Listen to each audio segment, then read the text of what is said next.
Here are 7 bike upgrades that are actually worth it. We all know that there are thousands of bike products out there that you can buy to upgrade parts on your bike. Some of them I think are just a bit of a cash grab and you don't necessarily need them, but in today's video, we're going to talk about 7 upgrades that I think are actually worth the money. The first upgrade that I think is worth it is tyres. Tyres are the circle part that sits on the outside of the wheel that are the only contact point that you have with the actual ground. So they're quite important in regards to performance, puncture protection, rolling resistance, all this sort of stuff. There's a lot of different characteristics that different tyres can have.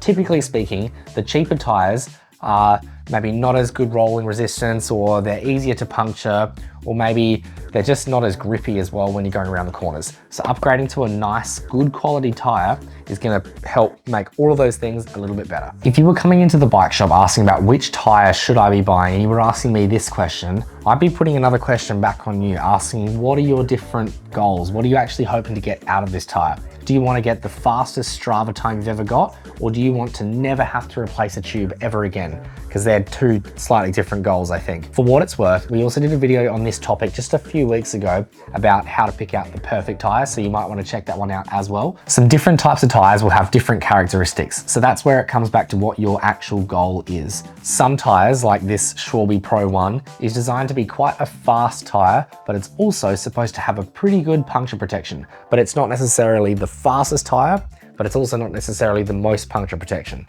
So it's a pretty good middle ground tire. This is a common tire that we see in a lot of the racing. I think Schwalbe do another one called the Schwalbe Pro 1 TT, so time trial, which is a very slick tire. It's the fastest thing you'll ever ride, but you're more likely to get a puncture. Hopefully these racetracks out here are a relatively smooth surface, so there's not too much problem with getting punctures, but in the unlucky scenario that you did get a flat tire in a race, that's the end of your race. So that's their goal, is to be as fast as they can. But if you're maybe commuting and you're riding every single day and you don't really want to have to think about it too much, getting something that has like a Kevlar belt inside the tire means that it's going to be harder for something to actually puncture through the tire. So if that's your goal, then that might be a good way to go. A common reason that people might upgrade their tire, even if they don't necessarily need to and the tire's not worn out, is some people like to go to a different size of tire. In racing road bikes like this one here, we tend to talk about the width in millimeters. So you could have a 23 mil or a 25 or a 28. This one's probably a 28 mil tire. 28 is probably the most common width that I see a lot of people running these days. But if you've got one of the newer bikes with the powerful disc brakes, you might be able to fit something even bigger, like a 30 or a 32, which is gonna help with comfort. And if comfort is your goal, then that's how you get towards that goal, is by putting a larger tire on there. So it's good that these manufacturers make different types of tire for different types of people as well. So a good quality tire is the first thing that you should buy on this whole list of things before anything else. It's probably going to make the biggest difference in the riding characteristics of the bike. Tires can range anywhere from about $20 upwards, but I think if we're talking about upgrading a tire, the ones that I would consider an upgrade pretty much start at about $80 Australian and work their way up from there. And the second one, which is actually a 3-part item, is moving up to the clip-in pedals. You might have these flat pedals on your bike at the moment, which are a really good spot to start if you're just getting into cycling, because they're very sort of confidence inspiring. There's not a whole lot that can go wrong. If you just need to put the foot down, it's nice and easy. But if we're talking about getting good performance out of the bike, we'll often move across to these fancy clip-in pedals. These clip-in pedals will allow you to attach your shoe to the pedal so you can pull up on the pedal. So as you're doing that pedal stroke, you're able to get a much more efficient pedal stroke and use a few more muscles in your legs so you can get a little bit more power per pedal stroke without necessarily putting in any extra effort. Literally free speed. So yeah, upgrading to clip-in pedals is the next part. I call this a 3-part upgrade because you're going to need to have shoes that are able to fit the cleat, which is the second part, and that's going to attach on the bottom here, and it's the cleat that's going to clip into this pedal here. So you need to be able to make sure that you have all 3 of these parts if you were to upgrade this. If you were to move up to these pedals, it means that now you've got a little bit more control over the bike. Instead of only being able to steer the bike with your hands, now you're able to, and it sounds weird, you're able to steer the bike a little bit with your feet by tilting them or sort of pushing them or pulling them in different ways. You're able to sort of adjust the sort of angle of the bike, I suppose. You could cut through a corner maybe a little bit tighter than you normally would, or something along those lines. It also means that now that you go to these special proper cycling shoes, you're going to have a better fitting shoe. If you get a shoe that fits you properly, it literally just feels like a sock on your foot. You don't have big laces, it doesn't get looser as you're pedaling, all this kind of stuff. And also your foot can't move around on the pedal. On these flat pedals, your foot sits there and you hit a bump and then your foot bounces and it slides there. Whereas on these cleats, once it's there, if you hit a bump, it moves with it. So it's not gonna move out of place. So they are a pretty wicked upgrade. With that being said, if I was to try and list off some downgrades or some downsides, I suppose, you do have to remember to unclip. You can't just take your foot off. You do have to turn your foot to unclip. And if you want a video about how to transition across and learning how to do this, we've got one further back on our YouTube channel as well about how to transition. So that might be a useful video for you. I often compare this sort of upgrade similar to when you're learning to drive a car. I think learning on flat pedals is really good to start because you're learning what a stop sign is, what a roundabout's like, how to take off at traffic lights, gears, brakes, this kind of thing. You're just learning that sort of thing. It's kind of like learning how to drive in an automatic car. And then once you get a little bit more confident and you're ready to upgrade to the manual car, that's kind of like moving across to these clip-in pedals. You'll get more performance by moving across to the manual car because now you can tell the engine what it needs to do rather than it telling you. Same sort of deal with the pedals. It is an upgrade, but it can be a little bit overwhelming right from the start. So I highly recommend a lot of people starting with flats and then upgrading to the clip-in pedals when they're ready. Now, it's super important that before you go and buy these new pedals, you check out this video that we did a little while ago where we spoke about the different types of pedals. There's road bike, there's mountain bike, there's Shimano, there's Look, there's Speedplay. It can sound a little bit confusing, and this video that we did back here helps decipher it all for you, so make sure you watch that one as well. One of the big themes that you'll hear us talking about in that video is that there's two main categories. You've got road bike and you've got mountain bike. Mountain bike can often also be called gravel bike as well. So figure out which one you're in and then get the correct pedals and cleats and shoes because there is a compatibility issue when you're sort of moving between these different sports. So make sure you get the right of these three. That's why I call it a three-part step. In regards to price, a lot of the time what you'll find with the pedals, if you buy pedals brand new, they'll come with a set of cleats in the box. So pedals start from probably, I'm gonna say about $80 thereabouts. And if you bought them brand new, you'll get a set of cleats in the box. If you had to buy cleats afterwards, they're about $35 thereabouts. And then the shoes, you don't tend to see them much cheaper than about $80 or $100, but you could spend a heck of a lot of money on that. I think these Shimano S-Fires are about $500. And $500 in the world of cycling shoes is not unheard of. These are like the Christian Louboutins of cycling. Not really, they're blue, they're not red, but anyway, they can get quite expensive. The next upgrade that I think is worth it is handlebar tape. Handlebar tape is the tape that you have wrapping around the handlebar that you've got your hands sitting on for the entire bike ride. So you wanna make sure that it's nice and comfortable, and also you've gotta make sure that it looks pretty cool to you as well. I know that on my bike, I usually have pink handlebar tape because I think it looks quite cool. This one is camouflage, which also might look cool to some different people. So picking something that you think looks pretty cool. I know it sounds silly, but I think it is quite important because as you're riding, you're gonna be staring at it in front of you for the entire bike ride. So you've gotta enjoy what you're looking at, I suppose. You can get different types of handlebar tape that have different sort of materials.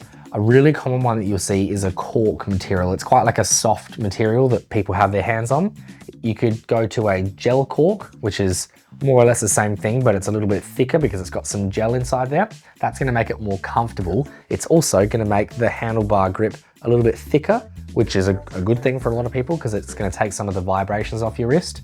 You can get some, like this one here, I think is a bit more of a rubber sort of material, which is just gonna be grippier to hold on to and maybe more comfortable for some people, but I think grip is the big thing that you'd find there. This one is like a shiny material, so looks really cool, really good in the dry. I've had tape like this before and in the wet, it was not very good because it's shiny and slippery, but there's different characteristics and different brands and colors and materials and all this sort of stuff. So have a look around, go to your local bike shop, and there's probably something pretty cool there that you might like to upgrade to. And throwing back to making it uniquely yours, having your own special color handlebar tape can make it a little bit fun again, and might even get you out riding a little bit more often because it's more fun. I don't know about you guys, but whenever I change anything on my bike, it always makes it a little bit more fun. And handlebar tape is one of those things that you can be a little bit funky and very unique. So handlebar tape is definitely a worthwhile upgrade. And in terms of costing, handlebar tape can start anywhere from about $20, but you could sort of top out at maybe like $80 if you wanted some fancy handlebar tape. You can get so many different options out there. There's a lot of premium brands that might have a billiard ball or dolphins, or they might even have photos of bikes on the handlebar tape. So you can pick something that you think looks pretty cool. All right, Lewis from the future here. I just want to jump in and quickly say that I've just had a look at YouTube and it says that 94% of you people watching this video haven't subscribed just yet. I just want to make a quick and polite reminder that we spend tens of thousands of dollars making these videos and we give them all to you for free. So if you haven't subscribed already, there's a button down below. Please subscribe, it helps our channel grow. And I just want to keep giving you so many more of these videos. We release 2 every week, so make sure you subscribe down below. Tied in with handlebar tape is the handlebar itself. The handlebar is the piece that's going to allow you to steer the bike. It's the bit that you're holding onto for the entire bike ride. It's also the piece that the handlebar tape is wrapped around. So that's why I think that it's loosely tied with it. A lot of bikes will come with an aluminium handlebar. And aluminium is a really solid entry-level material. It's a very good price point as well. That's why a lot of brands have an aluminium handlebar straight out of the box. If you were to upgrade up to a carbon fiber handlebar, it's going to be so much more comfortable, and it's also going to make your bike a little bit more lightweight. Not only is it going to make it more lightweight, but it's going to save weight up at the top of the bike, which is going to help bring your center of gravity lower, so you're going to have a little bit more control over the bike as well. Another common reason why they upgrade to the carbon bar is comfort. The carbon fiber handlebar is able to flex a tiny little bit. Honestly, probably not enough that I can move it with my hands here, but as we're riding on the road and we're going over little bumps and vibrations in the road, you'll notice it in your wrists on your first ride. It's just gonna flex a tiny little bit and just make it a little bit more comfortable. And also, you can look at an aero one. So instead of having a perfectly cylindrical handlebar, which your hands are just gonna sit on that solid piece on the end, this one here is an aero handlebar. So that means that when my hand's sitting on here, I've got a little bit more surface area, which is going to make it a little bit more comfortable as well. And it looks a bit cooler too. And it will make you faster because it is more aerodynamic. While we're here as well, if you are upgrading your handlebar or just in general changing your handlebar, you can look at different types of handlebar, or different sizes, sorry. You can look at different widths of handlebar. So maybe you're riding along and if you were to measure from the center to the center, it's 44 centimeters, for example, and you thought, I want to be a little bit more aero and a little bit faster and that kind of thing, you could come down to a 42 centimeter handlebar, which might make it a little bit narrower. Some of the pros out there are running like a 38 centimeter handlebar, which is like crazy narrow. So this might be a good opportunity to consider a bike fit change upgrade, I suppose, when you're replacing your handlebar. When you're upgrading to a carbon fiber handlebar, you'll sometimes find that they might even have an internal cable option. So that means that the cable is going to go inside the handlebar rather than just being sticky taped on the bottom, which is a pretty cool upgrade. It's going to help you hide the cable a little bit, but it's also worth noting that if it is an internal one, it's going to be significantly harder for you to fit the cable through at home. You might end up needing to get the local bike shop to help out there. Which leads me into the second point, which is if you are moving to a carbon fiber handlebar, I strongly recommend a torque wrench so you don't crush it. In regards to price, if you are looking at upgrading, you might find a carbon fiber handlebar from about $150 upwards, but you could easily spend $1,000 on a handlebar, maybe if it's a handlebar and stem combo altogether. So upgrading to a carbon fiber handlebar is a relatively costly exercise. It also takes a little while to actually fit it to the bike, but in the same sense as the handlebar tape, it's something that you're looking at and holding onto for the entire bike ride. So I definitely think it's worth it. The next upgrade is a wider ratio cassette. This is a really common talking point in the cycling industry at the moment. People are often going to a much larger cassette at the back and then larger chainrings at the front, which means that they still have their easiest gear, but their hardest gear is even harder. So their gear ratio, their gear range is even bigger than what it used to be. So upgrading to a larger cassette is a really common one these days. So why would you actually go to a larger cassette? Well, when I say larger cassette, I mean that this easiest gear, the largest cog here, is a little bit bigger than maybe what you had before. The bigger the cassette you have at the back means that easier it is when you're going up the steep hills, because your easiest gear is even easier than what it was before. So getting a nice large cassette on the back will help you so much as you're riding up through the hills. However, it's an upgrade that you won't notice any benefit from if you're just riding along the flats. you'll only notice it up in the hills. So if you're a bit of a mountain goat and you find yourself up in the hills all the time, this is an upgrade that you will be very appreciative of. But if you're just riding along the beach and you're never really going in the hills, I'd save your money. I wouldn't bother with this upgrade. If you were to change the ratio of Cassette, you'll find that this is not just a plug and play. It's not like just putting handlebar tape on or just changing a bottle cage or something like that. You will have to retune the gears because now the jockey wheel on that rear derailleur is probably going to touch on this easiest cog here. So you might have to tighten the B tension bolt a little bit. This might be something that you can do at home, or maybe it's worth taking it to the local bike shop. But if you want to give it a crack at home, we have got a YouTube video further back on our channel talking all about how to adjust the gears on your bicycle. So you might want to check that one out if you're thinking about upgrading the Cassette. I'm also quickly just going to mention compatibility. If you have an 11-speed bike, you can only fit an 11-speed Cassette. If you have a 10-speed bike, you can only fit a 10-speed, 12-speed is 12-speed. Whatever number you have at the moment, you need to stick with that same number unless you were to replace the derailleur and the shifter, which will just blow out financially. So 10 speed is 10 speed, 11 is 11, 12 is 12, stick to that. And depending on the quality of Cassette that you wanted to go for, you can go anywhere from about $80 to $500, depending on brand as well. But to be honest, if you're going bigger, even just an $80 Cassette is still gonna make a massive difference for you. And the next worthwhile upgrade is wheels, specifically moving up to these carbon fiber wheels. If you've got an aluminium wheel and you were to move across to these carbon fiber wheels, not only will you find that they're significantly more lightweight, but they're also better performing. They will be able to speed up easier and they'll be able to slow down easier because we've got less rotating mass. Because this rim here, the part on the edge here, is made of a lightweight material, carbon fiber, rather than a relatively heavy material like steel or aluminium, which maybe have different characteristics in themselves. But upgrading to a carbon fiber wheel is probably the most common upgrade that I see people doing when they have a little bit of money to spare. Sometimes people have had their bike for a year and they think, you know, they've saved up $1,000 or something like that. And now they're thinking, I want to spend some money on my bike, but they don't want to buy a new bike. But what's a $1,000 upgrade or a $2,000 upgrade that you could buy for your bike? The answer will almost always be wheels. If you are looking at upgrading your wheels, you need to make sure that whether you're buying a disc brake or a rim brake. If you have a rim brake bike and you bought these disc brake wheels, they wouldn't fit your bike, and same vice versa. On the same point, you need to make sure that you get the right axle. If you have a disc brake bike, it's most likely, but not always, a 12mm through axle. And if you have a rim brake bike, it's most likely, but not always, a quick release system, which is a totally different system. So make sure that you get the right wheels that are compatible with your bike. A really common reason why people upgrade to, just in general, an upgraded wheel is that they can even just sound cooler. The free hub body here might have a bit of a louder buzz to it, which is a pretty cool thing. I know there's a brand out there called Chris King, which make this like buzz noise, and people will pay like thousands of dollars just to have one of them. So upgrading doesn't necessarily always have to be a performance. It might just be a looks cool or sounds cool kind of thing.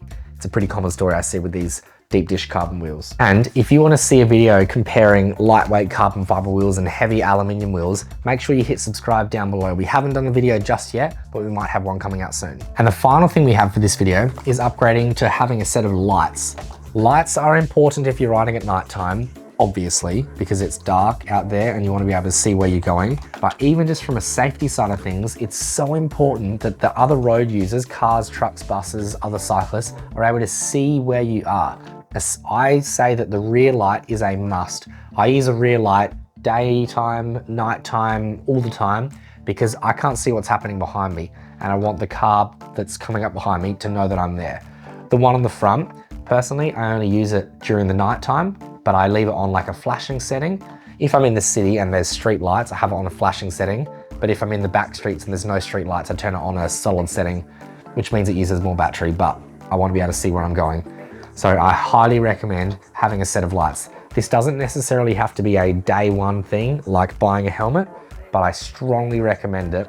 For the small amount that they cost, this could be the difference between a car seeing you and a car not seeing you, and then the unfortunate follow on from that. A good set of lights are usually USB rechargeable. That means that you don't have to be replacing batteries like we did back when we were kids. So now you've just got a cable that you can plug in to charge it, just as you would for your phone or your iPad or your whatever. You're just able to plug it in and charge it, which makes it nice and easy. They can last years and years and years because of this.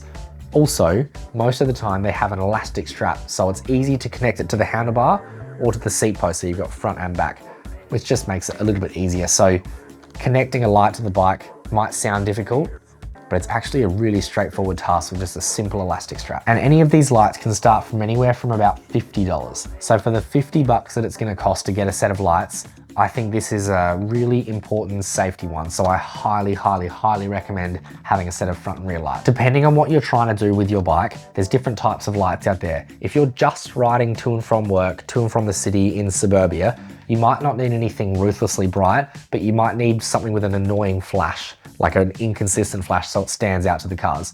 Whereas if you're doing mountain bike riding at nighttime, you want the really bright light. They tend to measure lights in lumens.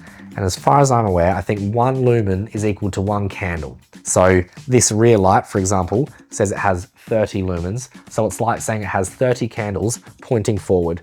And then this front one here is 200 lumens. So it has 200 lumens pointing forward. So that's nice and bright. If you're riding at night time up in the hills where there's kangaroos and whatever other animals you have to avoid wherever in the world you are, you want to be able to see them well before they're right in front of you. So you might want something that's over 1,000 lumens. I know that when I'm riding at night, I have a 2,000 lumen front light. And that's like a mini portable sun. It's a bit overkill for the streets, but when I'm up in the hills, it'll do the job. I hope this video has helped you understand some of the things that are actually worth the money in the cycling industry. I know that there are thousands, if not millions of different products you can buy, and some of them are a bit of a waste of time, but not the ones here in this video. If you reckon there's anything that we've missed or something that we should have said, let us know in the comment section down below.